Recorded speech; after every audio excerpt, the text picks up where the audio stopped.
नमस्कार।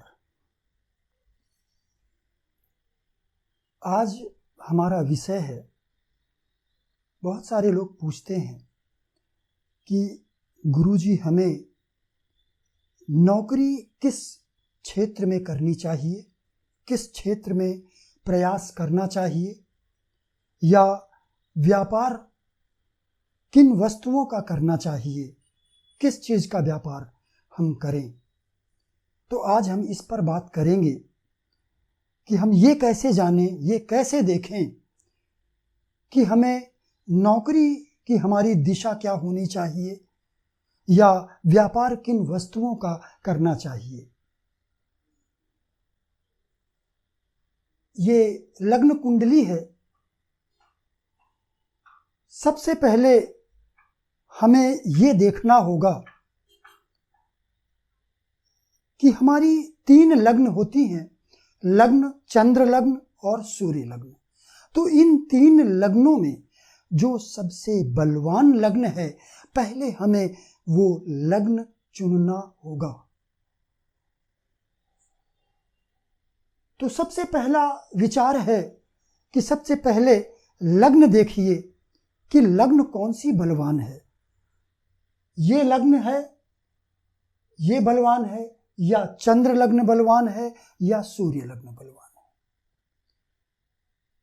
तो इस कुंडली में हम ये देखते हैं कि लग्न में वृषभ राशि है और लग्न में कोई भी ग्रह स्थित नहीं है। लग्न को मंगल के अलावा कोई ग्रह दृष्टि भी नहीं करता है। जबकि अगर हम चंद्र लग्न को देखें, ये चंद्र लग्न भी है और सूर्य लग्न भी है, क्योंकि यहां पर चंद्रमा और सूर्य दोनों ही स्थित हैं। यदि हम मान लेते हैं कि सूर्य यहां स्थित है, तो फिर ये चंद्र लग्न कहलाएगी और ये सूर्य लग्न। तो हमें इन 3 लग्नों में पहले ये देखना है कि कौन सी लग्न बलवान है। तो हमने देखा कि यहां लग्न पर केवल मंगल की दृष्टि है और लग्न पर कोई भी ग्रह स्थित नहीं है। लग्नेश भी लग्न को देख नहीं रहा है। जबकि दूसरी तरफ चंद्र लग्न और सूर्य लग्न दोनों एक ही है, कुंभ। कुंभ सूर्य लग्न भी है और चंद्र लग्न भी है। यहाँ सूर्य और चंद्र दोनों ही स्थित हैं। इसके अलावा यहाँ मंगल भी स्थित है और गुरु भी स्थित है। यहाँ 4 ग्रह स्थित हैं। चंद्र लग्न सूर्य लग्न का स्वामी शनि है और शनि लग्न से द्वादश भाव में तो है, किंतु वो अपनी ही राशि में है। तो इसलिए चंद्र लग्न सूर्य लग्न ये इस लग्न की अपेक्षा बहुत ज्यादा बलवान है। तो हमने ये फैसला कर लिया कि यहाँ इस लग्न की अपेक्षा चंद्र लग्न सूर्य लग्न ज्यादा बलवान है। अब इस लग्न से हमें दशम भाव देखना है। तो दशम भाव यहां से हम देखेंगे तो 1 2 3 4 5 6 7 8 9 10 दशम भाव ये हुआ। यहां पर वृश्चिक लग्न है, वृश्चिक राशि है और वृश्चिक राशि का स्वामी है मंगल। दशम भाव में कोई भी ग्रह स्थित नहीं है। हमारा ये फैसला हो गया कि हमें चंद्र लग्न सूर्य लग्न से दशमेश को देखना है। तो दशमेश यहां मंगल है। दशम भाव में कोई भी ग्रह स्थित नहीं है। यदि दशम भाव में कोई ग्रह स्थित होता है तो हमें उस पर भी विचार करना होगा। यदि दशम भाव में कोई भी ग्रह बलवान होकर स्थित है तो वह ग्रह भी हमारी नौकरी या व्यापार की दिशा बताता है। दशम भाव में स्थित ग्रह, यहां कोई भी ग्रह नहीं है। इसके बाद दशम भाव को दृष्ट करने वाले ग्रह भी हमारी नौकरी या व्यापार को प्रभावित करते हैं। यहां दशम भाव पर किसी भी ग्रह की दृष्टि नहीं है। अब दशमेश को हम देखते हैं। दशमेश मंगल है और ये मंगल लग्न कुंडली के दशम भाव में स्थित है। मंगल दशम भाव में दिग्बली हो जाता है, यानी बहुत बलवान हो जाता है। तो मंगल यहां बलवान होकर स्थित है। और यदि हम चंद्र कुंडली या सूर्य कुंडली से भी विचार करेंगे तो मंगल यहां से चतुर्थ भाव में, यानी दशम से ये चतुर्थ भाव है, यानी चंद्र लग्न में स्थित है, सूर्य लग्न में स्थित है मंगल। तो इस दृष्टि से भी दशमेश यदि लग्न में स्थित होता है तो वो ग्रह भी बहुत बलवान होता है। दशमेश का लग्न में स्थित होना ही यह दर्शाता है कि व्यक्ति अपने कर्मों से, अपने प्रयास से धन, मान, सम्मान अर्जित करेगा। तो यहां पर हम देखते हैं कि दशमेश मंगल बलवान है। अब केवल दशमेश ही नहीं, हमें यह भी देखना होगा दशमेश का नवांशेष कौन है, यानी दशमेश मंगल नवांश कुंडली में किस राशि में स्थित है। जिस राशि में स्थित है उस राशि का स्वामी ही नवांशेष कहलाता है और हमारी नौकरी या व्यवसाय पर नवांशेष एक बहुत बड़ी भूमिका निभाता है। नवांशेष ही बताता है कि हमारी नौकरी की दिशा क्या हो सकती है, हमें किन वस्तुओं का व्यापार करना चाहिए, किस दिशा में हमें व्यापार के लिए जाना चाहिए। तो हमें नवांशेष को ध्यान रखना होगा। तो यहां पर मंगल 1 अंश 56 कला का है, कुंभ राशि में 1 अंश 56 कला का है, यानी मंगल अपने पहले नवांश में स्थित है। तो यदि हम इसकी नवांश कुंडली बनाएंगे तो ये तुला राशि में आएगा मंगल।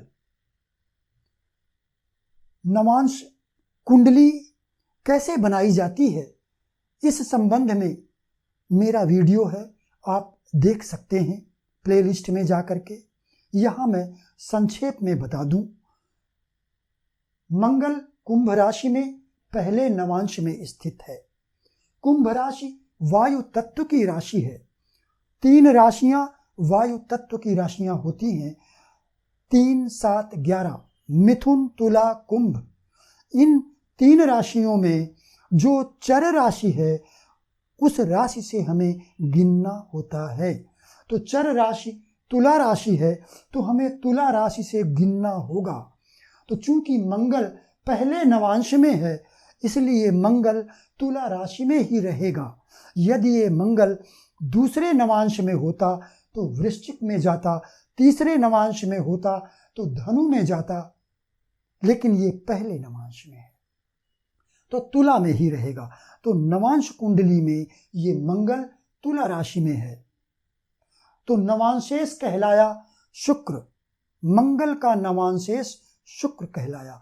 तो शुक्र बताएगा बिजनेस या नौकरी की दिशा क्या होनी चाहिए, किन वस्तुओं का व्यापार करें या नौकरी के लिए किस दिशा में जाएं।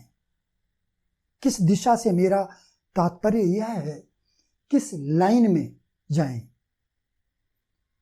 इसके अलावा नक्षत्रेश को भी देखना चाहिए। दशमेश का नक्षत्रेश मंगल चूंकि 1 अंश 56 कला में है इसलिए ये मंगल अपने ही धनिष्ठा नक्षत्र में स्थित है, यानी मंगल का नक्षत्र स्वामी मंगल स्वयं ही है। तो हमें दशमेश को देखना होगा, दशमेश के नवांशेष को देखना होगा, दशमेश के नक्षत्रेश को देखना होगा। इसके बाद द्वितीय भाव के स्वामी को भी देखना होगा, द्वितीयेश को, द्वितीयेश के नवांशेष को, द्वितीयेश के नक्षत्रेश को। यहां पर बुध मकर राशि में 24 अंश 58 कला में है, तो ये कुंभ राशि में, सिंह में, कुंभ नवांश कुंडली में ये सिंह राशि में आएगा। बुध 8वें नवांश में स्थित है और मकर राशि में स्थित है। मकर राशि पृथ्वी तत्व की राशि है और पृथ्वी तत्व की राशियों में मकर राशि चर राशि है, इसलिए हमें मकर से ही गिनना होगा। तो चूंकि यह बुध 8वें नवांश में है, इसलिए मकर से 8वां नवांश सिंह राशि होगा। तो बुध का नवांशेष सूर्य कहलाएगा, तो सूर्य पर भी हमें विचार करना होगा। बुध 24 अंश 58 कला में स्थित है, यानी ये बुध मंगल के धनिष्ठा नक्षत्र में ही स्थित है। तो बुध का नवांशेष मंगल ही आ रहा है। तो हमें द्वितीयेश का नवांशेष, द्वितीयेश का नक्षत्रेश, इस पर भी विचार करना होगा। इसके अलावा फिर एकादशेश इस कुंडली में गुरु है, तो गुरु पर विचार करना होगा, गुरु के नवांशेष पर विचार करना होगा, गुरु के नक्षत्रेश पर भी विचार करना होगा। तो इस तरह से हमने देखा दशम में स्थित ग्रह, दशम भाव को दृष्ट करने वाले ग्रह, दशमेश का नवांशेष, दशमेश का नक्षत्रेश, द्वितीयेश का नवांशेष, द्वितीयेश का नक्षत्रेश, एकादशेश का नवांशेष, एकादशेश का नक्षत्रेश, इन सभी पर विचार करना होगा। और इन सब में जो सबसे ज्यादा बलवान ग्रह होगा वही हमारी नौकरी की लाइन, किस लाइन में हमें जाना चाहिए, किस क्षेत्र में हमें जाना चाहिए, वो बताएगा। व्यापार में किन वस्तुओं का व्यापार हमें करना चाहिए, किस क्षेत्र में हमें व्यापार करना चाहिए, वो बताएगा, जो इन सभी में सबसे ज्यादा बलवान ग्रह होगा। अब यहाँ पर यह वीडियो चूंकि लंबा हो रहा है, इसलिए मैं थोड़ा इसे संक्षेप करूंगा। पहले मैं आपको यह बता दूं कि हम द्वितीयेश पर विचार क्यों करते हैं। इसलिए कि द्वितीय भाव धन भाव है, लग्न कुंडली का धन भाव है। दूसरी बात, दशम भाव से ये पंचम भाव है, यानी शुभ त्रिकोण भाव है, इसलिए द्वितीयेश पर हम विचार करते हैं। एकादश भाव लाभ भाव कहलाता है, इनकम हाउस कहलाता है। तो नौकरी और व्यापार का संबंध आदमी करता किस लिए है? धन के लिए करता है। तो धन का संबंध द्वितीय भाव से है और एकादश भाव से है, इसलिए हम इन पर विचार करते हैं। दशम भाव से एकादश भाव द्वितीय भाव है, यानी धन भाव है, इसलिए हम एकादश भाव पर भी विचार करते हैं। अब इनमें जो सबसे बलवान ग्रह है, हम उस पर विचार करेंगे, अंतिम निर्णय हम उसी पर लेंगे। तो यहाँ हम देखते हैं इस कुंडली में सबसे ज्यादा इनमें से, यानी दशमेश मंगल, मंगल का नवांशेष, नक्षत्रेश, द्वितीयेश का नवांशेष, द्वितीयेश का नक्षत्रेश, एकादशेश का नवांशेष और एकादशेश का नक्षत्रेश, इन सब में बलवान कौन सा ग्रह है? तो हम यहां देखते हैं कि दशमेश मंगल लग्न से दशम भाव में स्थित है। लग्न से दशम भाव में मंगल दिग्बली हो जाता है, यानी बहुत बलवान हो जाता है। ये मंगल चतुर्थेश सूर्य के साथ स्थित है, यानी चतुर्थेश और सप्तमेश का यहां पर राजयोग बन रहा है। हालांकि यह राजयोग ज्यादा मजबूत राजयोग नहीं कहलाता है, बहुत ही कमजोर राजयोग कहलाता है, क्योंकि ये दोनों ही केंद्र भाव हैं। सबसे मजबूत राजयोग होता है केंद्र और त्रिकोण का। तो यहां पर बहुत ज्यादा अच्छा तो नहीं है, लेकिन फिर भी बहुत ही शुभ है, क्योंकि वैसे भी चतुर्थ भाव धन, संपत्ति, वाहन, ऐश्वर्य, नौकर, इन सभी का है। तो यहां मंगल दिग्बली भी है, सूर्य के साथ है, और गुरु जो एकादशेश है, गुरु के साथ भी धन योग का निर्माण कर रहा है, मंगल भी और सूर्य भी। तो यहां मंगल काफी बलवान है। फिर अब दूसरा ग्रह हम देखते हैं, यहां पर सूर्य है। बुध का नवांशेष सूर्य ही है। बुध जो इस कुंडली का द्वितीयेश है, इसका नवांशेष सूर्य ही है। सूर्य भी यहां दिग्बल प्राप्त करता है दशम भाव में। तो यहां पर सूर्य भी बलवान है। गुरु यहां पर अष्टमेश एकादशेश है, और मंगल सूर्य के द्वारा पीड़ित भी है, इसलिए ये गुरु यहां ज्यादा बलवान नहीं है। यहां पर गुरु 2 अंश का भी है, अंश बल से भी कमजोर है। हालांकि अंश बल से तो मंगल भी कमजोर है, लेकिन मंगल यहां पर दिग्बली हो जाता है, सूर्य यहां पर दिग्बली हो जाता है, जबकि गुरु के साथ ऐसा नहीं है। तो यहां पर गुरु कमजोर हो गया है। चंद्रमा यहां अस्त है,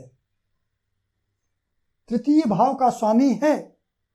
तृतीयेश यदि दशम भाव में बैठता है तो वो भी यही बताता है कि ये व्यक्ति व्यापार करेगा, लेकिन यहां पर चंद्रमा अस्त है, कमजोर है, मंगल के द्वारा और सूर्य के द्वारा पीड़ित भी है। तो यहां पर 2 ग्रह बलवान हुए, मंगल और सूर्य।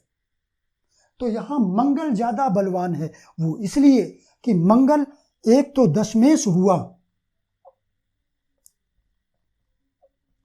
दूसरा ये लग्न से दशम भाव में है।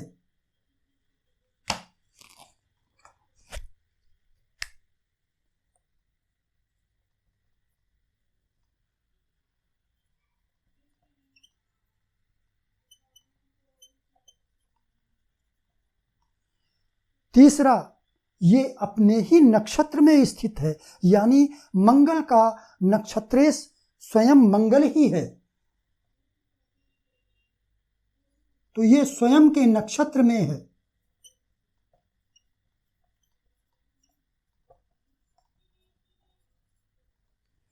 तीसरा, द्वितीय भाव के स्वामी बुध का नक्षत्रेश भी मंगल ही है, तो ये द्वितीयेश का भी नक्षत्रेश है।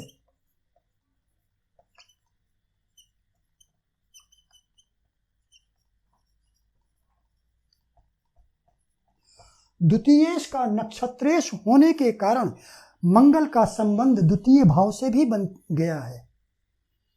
तो इसलिए यहां पर दशमेश मंगल सबसे ज्यादा बलवान है। तो हम मंगल पर विचार करेंगे। मंगल दिशा बताएगा। अब मंगल का नवांशेष हमें देखना होगा। दशमेश का नवांशेष सबसे महत्वपूर्ण ग्रह है। तो मंगल का नवांशेष शुक्र है, क्योंकि मंगल तुला राशि में नवांश कुंडली में आता है। तो मंगल का नवांशेष शुक्र है, जो शुक्र इस कुंडली का लग्नेश भी है और एकादश भाव में है और उच्च राशि में है। तो इसलिए मंगल और शुक्र का हमें विचार करना होगा। तो शुक्र किन बातों का कारक है? तो शुक्र, चूंकि ये कुंडली एक व्यापारी की कुंडली है, तो मैं यहाँ पर व्यापार की बात करूंगा। तो शुक्र कपड़े का कारक है, ज्वेलरी का कारक है, शुक्र सौंदर्य प्रसाधन का कारक है, शुक्र कंस्ट्रक्शन वर्क का कारक है, शुक्र कंप्यूटर वर्क का भी कारक है, शुक्र टूरिज्म का कारक है, वाहन का कारक है। तो शुक्र इन सभी बातों से संबंधित बिजनेस दे सकता है। तो ये व्यापारी जो है, ये कपड़े के व्यापारी हैं। इन्होंने कपड़े से अपना व्यापार की शुरुआत की थी, क्योंकि मंगल का नवांशेष है शुक्र। तो मंगल और शुक्र ये दोनों ही मिलकर के इनके व्यापार की दिशा बताते हैं। तो इन्होंने कपड़े का व्यापार किया था। आज हिंदुस्तान में इनके 55 शोरूम हैं, 55 शोरूम इनके हिंदुस्तान में हैं। इसके अलावा चूंकि इस मंगल पर अन्य ग्रहों का प्रभाव पड़ रहा है, तो जिन ग्रहों का प्रभाव मंगल पर पड़ेगा उसके अनुसार भी आपका नौकरी या बिजनेस परिवर्तित होगा, उसका भी असर होगा। तो यहाँ पर गुरु और चंद्र ज़्यादा प्रबल नहीं है, बलवान नहीं है। चंद्रमा तो वैसे भी यहाँ अस्त भी है और दिग्बल शून्य भी है, लेकिन यहाँ सूर्य बलवान है, तो सूर्य का प्रभाव मंगल पर पड़ेगा। गुरु का भी कुछ प्रभाव मंगल पर पड़ेगा। और इस कारण आज कपड़े के व्यवसाय के बाद इन्होंने गोल्ड का व्यापार भी शुरू कर दिया है। 2-4-6 वर्ष पहले गोल्ड का व्यापार भी ये करते हैं। तो गोल्ड का व्यापार ये क्यों करते हैं, क्यों इन्होंने चुना? वो इसलिए, सूर्य सोने का कारक है, गोल्ड का कारक सूर्य ही है, गुरु की धातु भी सोना ही है, इसलिए ये सोने का व्यापार करते हैं। अब इसके अलावा चूंकि यहां पर गुरु का भी प्रभाव कुछ न कुछ पड़ेगा, गुरु धन का कारक है, साथ में मंगल भी स्थित है। गुरु और मंगल और सूर्य ये मिलकर के, चूंकि गुरु धन का कारक है, तो इसलिए इन्हें फाइनेंस की ओर भी ले जाता है। तो आज इनका अपना फाइनेंस का काम भी है, ये फाइनेंस भी करते हैं और बड़े स्तर पर करते हैं। लोगों को फाइनेंस करवाना, लोन दिलवाना, ये सारा काम ये करते हैं। तो इनके शुक्र जो मंगल का नवांशेष है, उससे संबंधित इन्होंने कपड़े का व्यापार शुरू किया। मंगल पर सूर्य का प्रभाव होने से इन्होंने सोने का व्यापार किया, और मंगल गुरु सूर्य के कारण इन्होंने फाइनेंस का व्यापार शुरू किया। तो इस तरह से हम देखते हैं, सबसे पहले लग्न का चुनाव करना है। 3 लग्नों में, लग्न, चंद्र लग्न, सूर्य लग्न में सबसे मजबूत लग्न कौन सी है, बलवान लग्न कौन सी है, उस लग्न का चुनाव करने के बाद वहां से दशमेश को देखना है, दशमेश के नवांशेष नक्षत्रेश को देखना है, द्वितीय भाव के स्वामी यानी द्वितीयेश, उसके नवांशेष नक्षत्रेश, एकादशेश के नवांशेष नक्षत्रेश, इन सभी को देखना है। दशम भाव में स्थित ग्रह, दशम भाव को दृष्ट करने वाले ग्रह, इन सभी में जो सबसे ज्यादा बलवान है वही ग्रह निर्णय करेगा कि आपको किस लाइन में नौकरी करनी चाहिए या किस वस्तु का व्यापार करना चाहिए। इसके अलावा दशमेश के नवांशेष को देखना ना भूलें, सबसे ज़्यादा महत्वपूर्ण ग्रह वही होता है। दशमेश और दशमेश का नवांशेष ये बहुत ही महत्वपूर्ण ग्रह होते हैं। तो इन सब में यदि दशमेश कहीं नहीं आ रहा है, बलवान नहीं है, तो द्वितीयेश, यदि द्वितीयेश बलवान है तो द्वितीयेश को चुनना होगा और फिर उसके नवांशेष को चुनना होगा। तो इस तरह से हम इस कुंडली में हमने मंगल का निर्णय किया, मंगल के फिर नवांशेष को देखा। तो हमें इस तरह से ये फैसला करना है कि हमारी नौकरी या बिजनेस का क्षेत्र क्या होगा। तो आज के लिए बस इतना ही। इस कुंडली को अगर आप चाहें तो स्वयं भी बना सकते हैं। इनका जो जन्म विवरण है वो ये है: 6 मार्च 1962, 12:19 दोपहर में, और स्थान है अमरेली, गुजरात। नमस्कार।